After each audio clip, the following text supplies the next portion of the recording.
चारधाम यात्रा को लेकर तैयारियां शुरू। चारधाम यात्रा को देखते हुए यात्रा में तीर्थ यात्रियों के ठहरने के लिए बनाई जाएंगी टेंट कॉलोनी। 1500 यात्रियों के ठहरने की होगी व्यवस्था।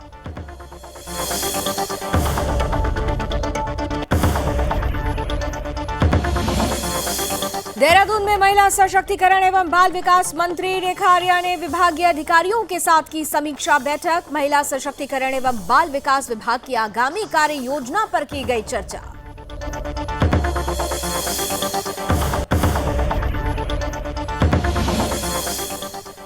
देहरादून में अतिक्रमण पर अब नगर निगम सख्त। राजधानी की मुख्य सड़कों समेत व्यापारियों की तरफ से फुटपाथ पर किए गए अतिक्रमण को हटाया गया।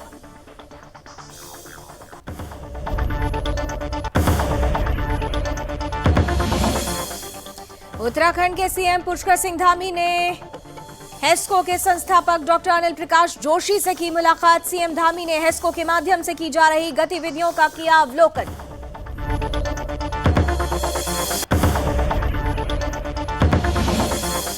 और उत्तराखंड के सीएम पुष्कर सिंह धामी पहुंचे पौड़ी। सीएम धामी ने पौड़ी में वीर चंद्र सिंह गढ़वाली जी की स्मृति में आयोजित क्रांति मेले में लिया प्रतिभाग।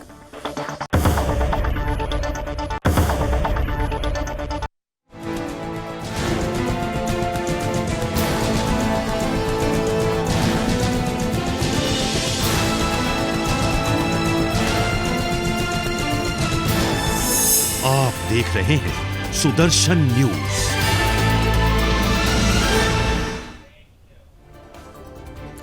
नमस्कार, आपके साथ मैं हूं लावनी विनीत। आप देख रहे हैं अपना उत्तराखंड की शुरुआत करते हैं और बात सबसे पहले उत्तराखंड के मुख्यमंत्री पुष्कर सिंह धामी की कर लेते हैं, जो पौड़ी पहुंचे हुए हैं, जहां स्थानीय लोगों ने सीएम धामी का जोरदार स्वागत किया है। सीएम धामी इस दौरान पौड़ी में वीर चंद्र सिंह गढ़वाली जी की स्मृति में आयोजित क्रांति मेले में प्रतिभाग लेने के लिए पहुंचे।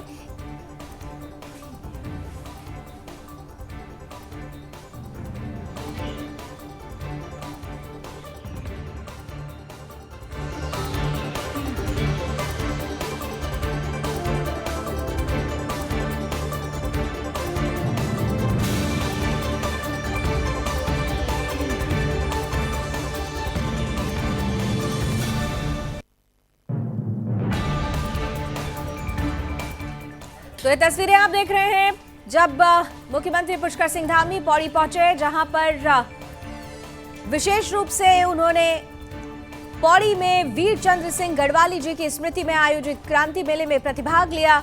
इस बीच सीएम धामी ने जनता को भी संबोधित किया।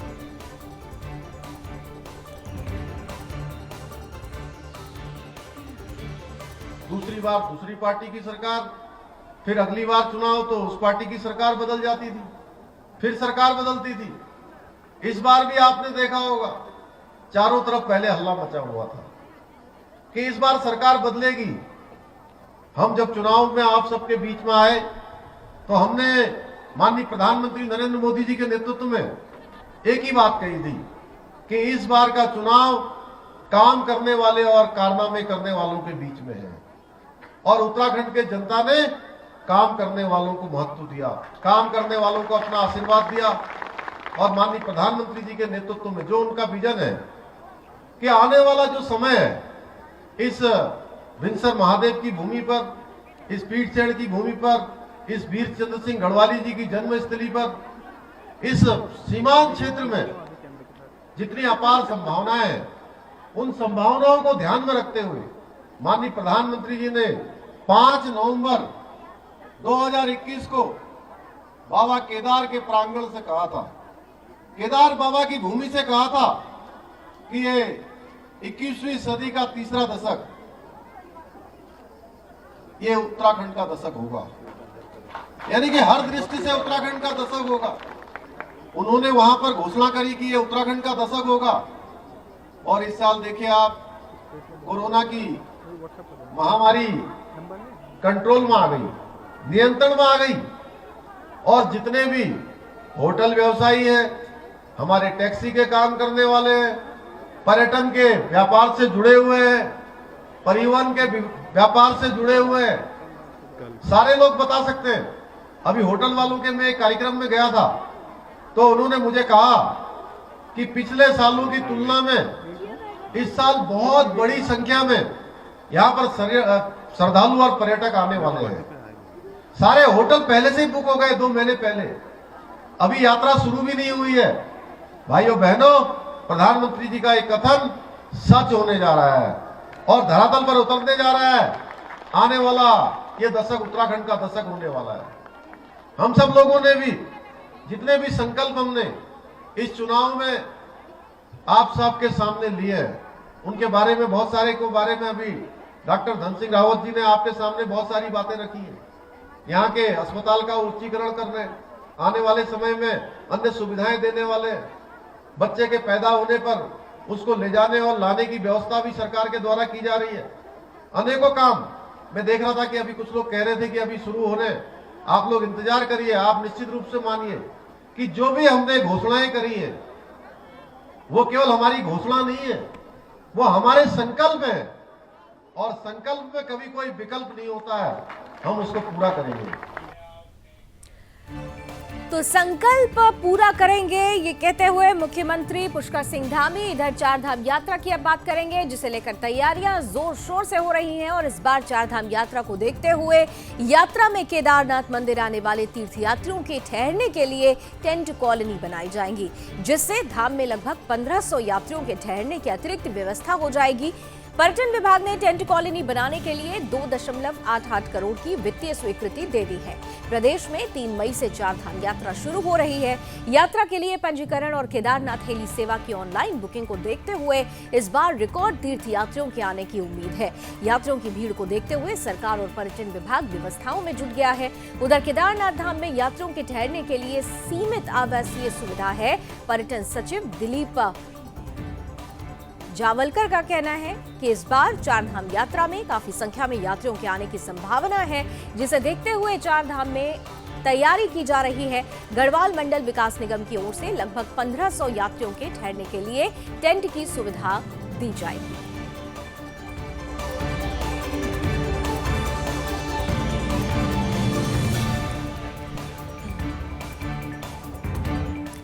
बात देहरादून की, जहां महिला सशक्तिकरण एवं बाल विकास मंत्री रेखा आर्या ने विभागीय अधिकारियों के साथ समीक्षा बैठक की। बैठक में मंत्री ने विभागीय अधिकारियों से महिला सशक्तिकरण एवं बाल विकास विभाग की आगामी कार्य योजना पर विस्तृत चर्चा की। उन्होंने विभाग की तरफ से संचालित विभिन्न योजनाओं को और प्रभावी ढंग से क्रियान्वित करने के निर्देश दिए। मंत्री रेखा आर्या ने कहा कि कोई भी पात्र जो योजना का लाभार्थी हो, वो विभागीय योजना के लाभ से वंचित न रहे। इस दिशा में आवश्यक कदम उठाए जाएं। उन्होंने नारी निकेतन में रह रही मानसिक और शारीरिक रूप से दिव्यांग महिलाओं के रहन सहन, स्वास्थ्य और खान पान की जानकारी भी ली। मंत्री रेखा आर्या ने नारी निकेतन की व्यवस्थाओं को और अधिक सशक्त बनाने के लिए अधिकारियों को निर्देश दिए। साथ ही उन्होंने कहा कि मूलभूत सुविधाओं के साथ साथ उनके स्वास्थ्य की उचित देखभाल की व्यवस्था सुनिश्चित की जाए। महिलाओं को मंत्री ने नंदा गौरा योजना के अंतर्गत साल 2020-21 और 22 में छूटे हुए लाभार्थी बालिकाओं को लाभ दिए जाने के लिए आगामी बजट में प्रावधान किए जाने का भी निर्देश अधिकारियों को दिया है।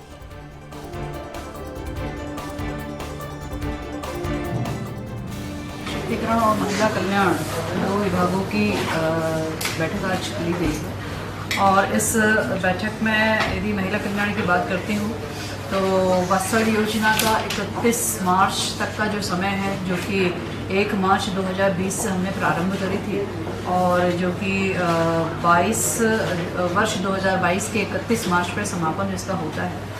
तो उस योजना का एक तो जो हमने अपील के माध्यम से समय बढ़ाया है, उसको बाकायदा एक जो प्रशासनिक या शासकीय पत्र जो जाता है जनपदों में, उसको भेजने के निर्देश दिए हैं, ताकि जितने भी 31 मार्च 2022 तक के अब तक के और 2020 से लेके अब तक के जो हमारे बच्चे हैं जो किसी प्रकार से वंचित रह गए हैं वात्सल योजना से जुड़ने में, वो बच्चे समय रहते हुए इन 2 माह में जो है आवेदन कर पाएँ और आगे चल के भविष्य में वात्सल योजना का लाभ ले पाएँ।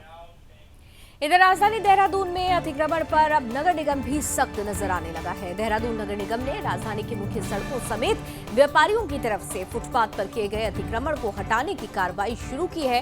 राजधानी दून के मुख्य क्षेत्रों में कई बिल्डिंग, प्रिंस चौक, सहारनपुर चौक, पटेल नगर, माजरा क्षेत्र में कई जगहों से रोड किनारे खड़ी रेडी ठेलियों को जब्त किया गया है। साथ ही कई जगहों पर व्यापारियों द्वारा फुटपाथ पर सामान रखकर उस पर अतिक्रमण किया गया था, उसको भी नगर निगम की टीम ने खाली कराया है। वहीं निगम अधिकारियों ने चेतावनी दी है कि भविष्य में किसी प्रकार के अतिक्रमण को बर्दाश्त नहीं किया जाएगा। इस दौरान कई जगह निगम की टीम और अतिक्रमणकारियों के साथ नोकझोंक की भी तस्वीरें सामने आई।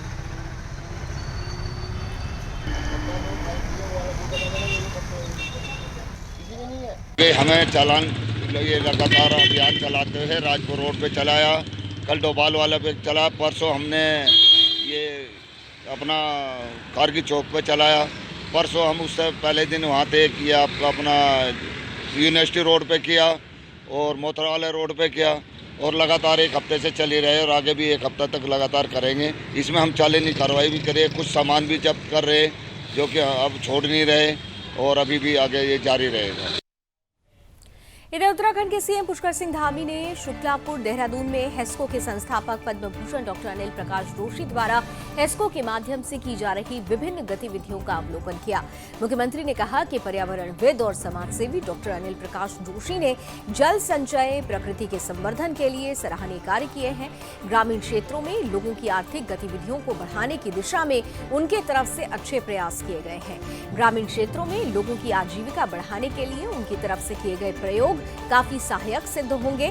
साथ ही सीएम धामी ने कहा कि राज्य सरकार ग्रामीण क्षेत्रों में लोगों की आजीविका बढ़ाने के लिए स्वरोजगार पर विशेष ध्यान दे रही है। स्थानीय उत्पादों को बढ़ावा देने के साथ ही उनकी ब्रांडिंग, पैकेजिंग और मार्केटिंग पर विशेष ध्यान दिया जाएगा। मुख्यमंत्री ने कहा कि प्रत्येक जनपद में अलग अलग उत्पादों को बढ़ावा देने की दिशा में कार्य हो रहे हैं। उन्होंने कहा कि उत्तराखंड में उनके अनेक प्राकृतिक संपदाएं हैं। राज्य सरकार की तरफ से लघु और सूक्ष्म उद्योगों में अनेक जन कल्याणकारी योजनाएं चलाई जा रही हैं। ग्रामीण आर्थिकी को बढ़ावा देने के लिए ही पर्वतीय क्षेत्रों से पलायन रोकने के लिए हर संभव प्रयास किए जा रहे हैं। उधर इस अवसर पर पद्म भूषण डॉक्टर अनिल प्रकाश जोशी ने ग्रामीण आर्थिकी को बढ़ावा देने और जल संचय साथ ही पर्यावरण संरक्षण के लिए अपने सुझाव भी दिए। उन्होंने हेस्को द्वारा किए जा रहे विभिन्न कार्यों के बारे में मुख्यमंत्री को जानकारी भी दी।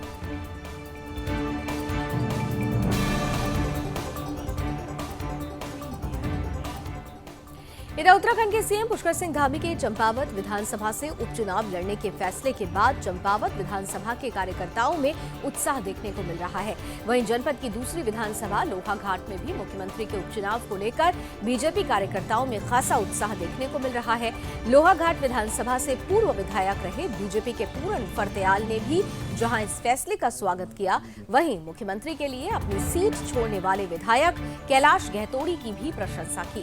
फरत्याल ने कहा कि मुख्यमंत्री के चंपावत जनपद से उपचुनाव लड़ने पर जनता में खासा उत्साह है। साथ ही उन्होंने कहा कि हमारा मानना है कि चंपावत जनपद की जो भी समस्या होगी उसका समाधान किया जाएगा। जनपद समग्र रूप से विकास के पथ पर आगे बढ़ेगा। इतना ही नहीं, उन्होंने कहा कि मुख्यमंत्री को इस उपचुनाव में ऐतिहासिक जीत भी हासिल होगी। वहीं लोहाघाट निवासी जिला पंचायत अध्यक्ष ज्योति राय ने भी इस मौके को जनपद के लिए सौभाग्यदायक मानते हुए मुख्यमंत्री की ऐतिहासिक जीत की बात कही।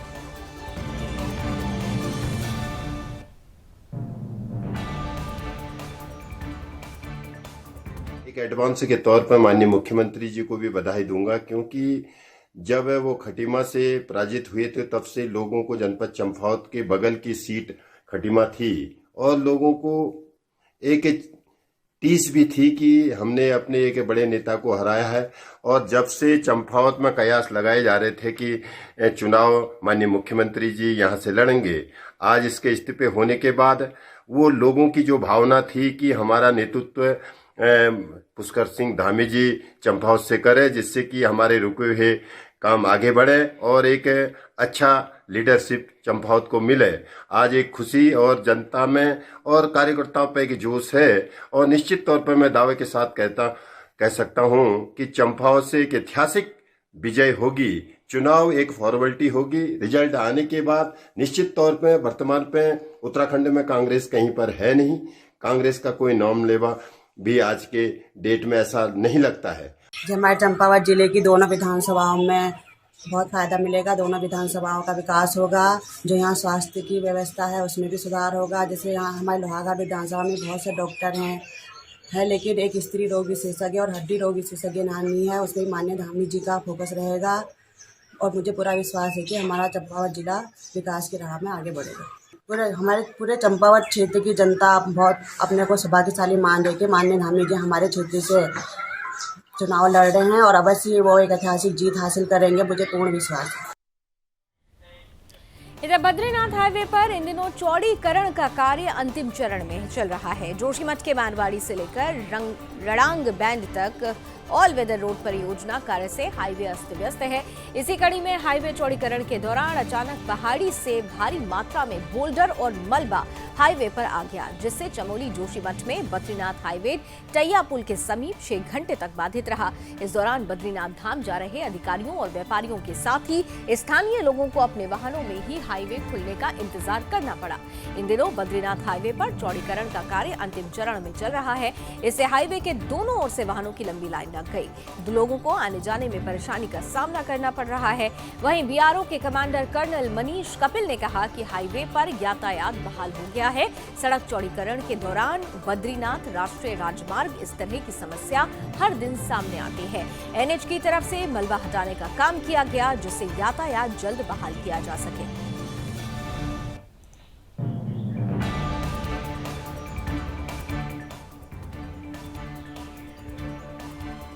धर्मनगरी हरिद्वार में देश ही नहीं बल्कि पूरे विश्व से पर्यटक आते हैं और ऐसे में शहर के विकास और शहर को सुंदर व्यवस्थित बनाने को लेकर जिला अधिकारी विनय शंकर पांडे के नेतृत्व में एक बैठक आयोजित की गई। बैठक में शहर भर के विभिन्न सामाजिक संगठनों, एनजीओ, साधु संतों, व्यापारियों और प्रबुद्ध नागरिक शामिल हुए। वहीं इस बैठक में शहर को सुंदर और व्यवस्थित बनाने के सुझाव आमंत्रित किए गए। बैठक के बाद जिलाधिकारी ने कहा कि जिला प्रशासन की तरफ से हरिद्वार विकास परिषद का गठन किया जा रहा है, जिसमें शहर के हर वर्ग के चुनिंदा लोगों को रखा जाएगा, जो लोग शहर के विकास के साथ साथ शहर को सुंदर और व्यवस्थित बनाने के लिए अपने सुझाव देंगे। जो कार्य कराए जाएंगे उन पर निगरानी भी रखी जाएगी। हम लोगों ने काफ़ी समय से महसूस किया, चूँकि इलेक्शन में हम लोग बिजी थे और उसके बाद थोड़ा हम लोग नॉर्मल फंक्शनिंग अपनी प्रारंभ किया है कि डिस्ट्रिक्ट का एक होलिस्टिक डेवलपमेंट होना चाहिए और न केवल डेवलपमेंट जिसमें हम कहते हैं कि अच्छी रोड हो, अच्छी लाइट हो, सुविधा हो, बल्कि इसके सोशल एस्पेक्ट को भी देखा जाना चाहिए।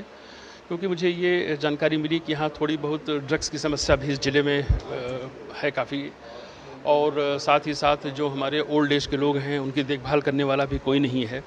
तो इन्हीं सब विषयों को लेकर हमने कहा है कि एक डिस्ट्रिक्ट लेवल पर हमारे जितने समाज के वर्ग हैं, चाहे वो आपके मीडिया से भी जुड़े हों, वो भी इसमें रिप्रेजेंटेशन उनका हो, हमारे होटल एसोसिएशन, इंडस्ट्रीज़, गंगा सभा, अखाड़ा परिषद, इन सभी का एक टेम्पो टैक्सी यूनियन, व्यापार मंडल, एक डिस्ट्रिक्ट काउंसिल बनाई जाए 25 से 30 मेंबर की, और ज़िले के बारे में उनके अच्छे सुझाव लिए जाएं और इसको समयबद्ध ढंग से पूरा किया जाए। इसका लाभ देखिए ये होगा कि अगर सभी वर्गों का रिप्रेजेंटेशन होगा और हम लोग कोई निर्णय लेंगे तो उसको लागू करना बहुत आसान होगा, और किस तबके की, किस वर्ग की क्या समस्या है उस वर्ग का व्यक्ति ही ज़्यादा बेहतर ढंग से बता सकता है।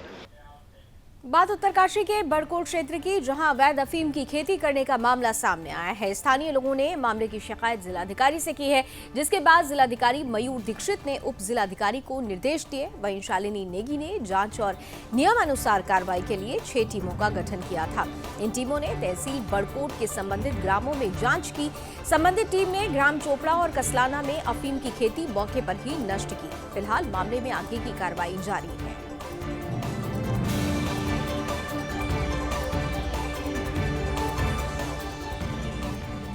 पौड़ी में भारत सरकार के निर्देशन पर जिलाधिकारी डॉक्टर विजय कुमार जोगदंडे की अध्यक्षता में कलेक्ट्रेट सभागार में पीएम किसान सम्मान निधि हेतु किसान भागीदारी प्राथमिकता हमारी बैठक आयोजित हुई।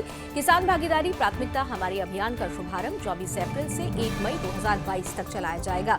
जिलाधिकारी ने कहा कि इस अभियान के अंतर्गत प्रधानमंत्री किसान सम्मान निधि के सभी लाभार्थियों को किसान क्रेडिट कार्ड से संतृप्त करने के लिए ग्राम पंचायतों और न्याय पंचायतों स्तर पर यह अभियान चलाया जाएगा। जिलाधिकारी ने संबंधित अधिकारियों को निर्देशित किया कि कैंप और बैठक के माध्यम से किसानों का केसीसी कार्ड बनवाना सुनिश्चित करें, जिससे किसान इसका लाभ ले सकेंगे। साथ ही उन्होंने कृषि विभाग, उद्यान, पशुपालन, मत्स्य, पंचायती राज विभाग, राजस्व विभाग और अन्य संबंधित अधिकारियों को 24 अप्रैल 2022 को विशेष ग्राम सभा की बैठक में उपस्थित होने के निर्देश दिए। जिलाधिकारी ने संबंधित अधिकारियों को निर्देशित किया कि पीएम किसान सम्मान निधि लेने वाले किसानों का अधिक से अधिक किसान क्रेडिट कार्ड बनाएं। साथ ही कहा कि इस योजना का अधिक प्रचार प्रसार के लिए सोशल मीडिया, वेबसाइट सहित अन्य का उपयोग कर अपलोड करें, जिससे किसानों को योजना की जानकारी मिल सकेगी। इस दौरान उन्होंने बैंक अधिकारियों को निर्देशित किया कि जिन जिन किसानों को किसान सम्मान निधि दी जा रही है, उनका डाटा फोन नंबर सहित उपलब्ध कराना सुनिश्चित किया जाए, जिससे उन्हें मैसेज के माध्यम से भी किसान क्रेडिट कार्ड की जानकारी दी जा सकेगी। जिलाधिकारी ने डीपीआरओ को निर्देशित किया कि इस अभियान के शुभारंभ से लेकर समाप्ति तक ग्राम पंचायतों में बनाए जा रहे क्रेडिट कार्डों की जानकारी प्रतिदिन उपलब्ध कराना सुनिश्चित करें। साथ ही उन्होंने बैंक अधिकारियों को भी निर्देशित किया कि वारंट वाइज क्रेडिट कार्डों की रिपोर्ट प्रस्तुत की जाए।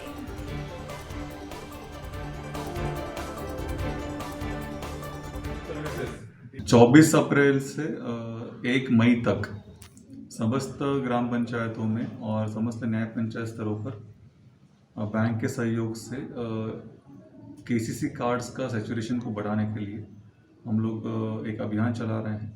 भारत सरकार के निर्देशक के अनुसार 24 अप्रैल को एक विशेष ग्राम सभा का बैठक का आयोजन ग्राम पंचायत में किया जाएगा।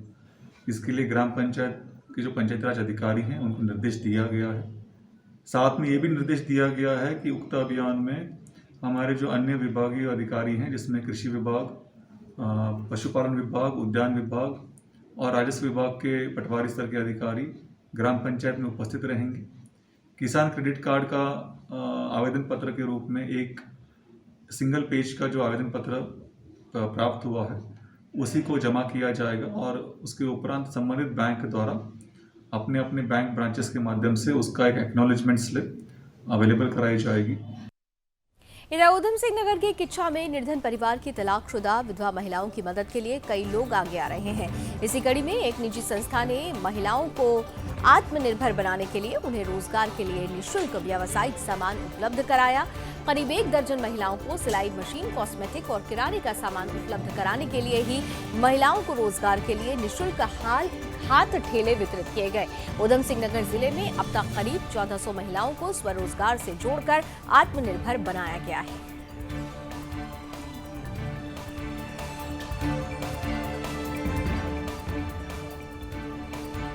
इधर उत्तराखंड में अगर बाहरी राज्यों से काम करने आ रहे हैं तो हो जाएं सावधान। जी हां, ये बात आपको अजीब लगेगी, लेकिन ये सच है कि बाहरी राज्यों से काम करने उत्तराखंड आने वाले लोगों के लिए नए नियम सरकार की तरफ से बना दिए गए हैं।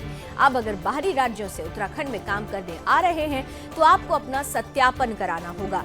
दरअसल धामी सरकार ने पुलिस को बाहरी राज्यों से आए लोग जो उत्तराखंड में रह रहे हैं उनके सत्यापन का आदेश दे दिया है। वहीं खटीमा में एसएसआई देवेंद्र गौरव और बाजार चौकी इंचार्ज होशियार सिंह ने पुलिस टीम के साथ मिलकर दुकानों और होटलों में जांच की। वहीं कई दुकानों में उत्तराखंड के बाहरी राज्यों के लोग काम कर रहे थे, जिस पर पुलिस ने उनसे पूछताछ की। साथ ही काम कर रहे लोगों के आधार कार्ड भी चेक किए। इस मामले में एसएसआई देवेंद्र गौरव ने मीडिया से बातचीत करते हुए कहा कि वरिष्ठ पुलिस अधिकारियों की तरफ से सत्यापन अभियान चलाया जा रहा है। जो लोग बाहरी राज्यों से उत्तराखंड में रह रहे हैं या काम कर रहे हैं उनको सत्यापन कराने की जरूरत होगी। वहीं एसएसआई गौरव ने कहा कि करीब 2 दर्जन से ज्यादा लोग ऐसे पाए गए जिनके सत्यापन नहीं हुए थे। पुलिस ने उनको हिदायत दी कि जब तक सत्यापन नहीं होंगे वो उत्तराखंड में काम नहीं कर पाएंगे। पुलिस की इस बड़ी कार्रवाई से बाहरी राज्यों से आए लोग जो दुकान या होटलों में काम कर रहे हैं उनमें हड़कंप मचा हुआ है। हमारे पुलिस मुख्यालय से भी एक अभियान का भी इस वक्त हमारा प्रचलित है, जिसमें जो उत्तराखंड से बाहरी राज्यों के जो लोग हैं जो यहाँ पर आकर ये डेली वेजेस में काम कर रहे हैं, फड़ वाले, ठेली वाले और जो ये अपना फेरी लगा के काम करते हैं, तो इनका सत्यापन का अभियान हमारे द्वारा चला रखा है, जिसमें हमारे एसएसपी सर द्वारा भी बहुत गंभीरता से इसको लेकर सभी थानों को हिदायत दी गई है कि आप जो भी बाहरी राज्यों से जो हमारे लोकल क्षेत्र में काम कर रहे हैं इनका सत्यापन करें, और जिनके द्वारा सत्यापन नहीं किया जा रहा है तो उनको ये निर्देशित करें कि वो अपना सत्यापन अपने थाने से जहाँ के वो रहने वाले हैं वहाँ से करा कर लाएँ। उसके बाद ही वो यहाँ पर किसी प्रकार का जो डेली बेसिस वाला काम है वो कर पाएंगे। आज हमारे द्वारा ये खटीमा बाजार क्षेत्र में, जिसमें खासकर आपकी मेलाघाट रोड और मुख्य चौराहे के आसपास हमारे द्वारा अभियान किया गया है, जिसमें लगभग मिलाकर 2 दर्जन लोगों को ऐसे लोग पाए गए जिनके द्वारा उत्तराखंड में डेली बेसिस पे काम तो कर रहे थे, परंतु उनका कोई सत्यापन उनके थाना क्षेत्र से या फिर लोकल थाने में नहीं था। इधर उत्तराखंड के खटीमा में दूसरे दिन भी सड़क किनारे लगे अतिक्रमण पर बुलडोजर चला। वहीं उप जिलाधिकारी रविंद्र बिष्ट के नेतृत्व में सितारगंज रोड और मेलाघाट रोड पर बुलडोजर अतिक्रमणकारियों पर भारी पड़ा। सितारगंज रोड पर सड़क के किनारे लगी सब्जियों की दुकानों को जहां बुलडोजर ने तहस नहस किया, वहीं मेलाघाट रोड पर भी दुकानों के आगे लगे ताले दुकानों को तोड़ दिया गया। प्रशासन की इस कार्रवाई से जहां पूरे शहर में हड़कंप है, वहीं कुछ दुकानदार खुद अपनी दुकान हटाते नजर आए। इस मौके पर खटीमा के उप जिलाधिकारी ने कहा कि मेलाघाट रोड रेलवे क्रॉसिंग तक अतिक्रमण हटाओ अभियान चला है और जब तक शहर अतिक्रमण मुक्त नहीं हो जाता, फुटपाथ खाली नहीं हो जाता, तब तक ये अभियान लगातार जारी रहेगा।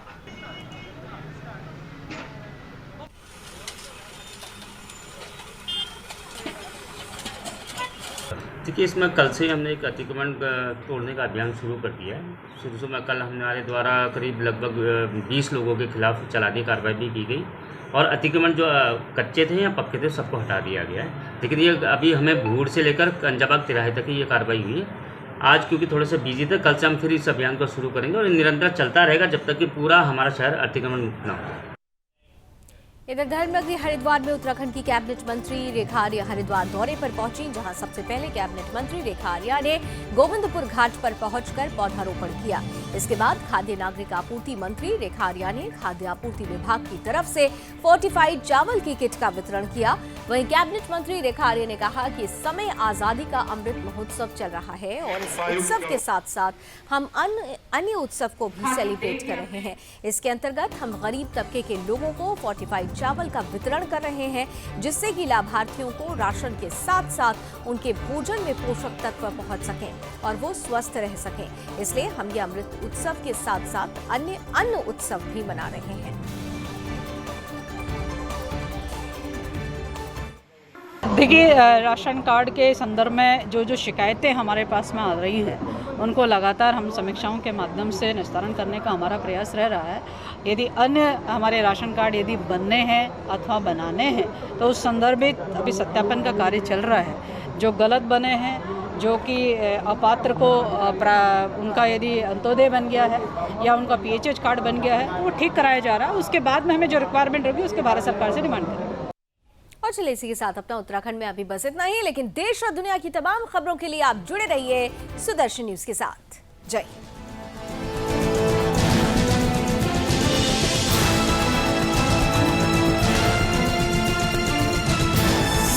आप देख रहे हैं सुदर्शन न्यूज।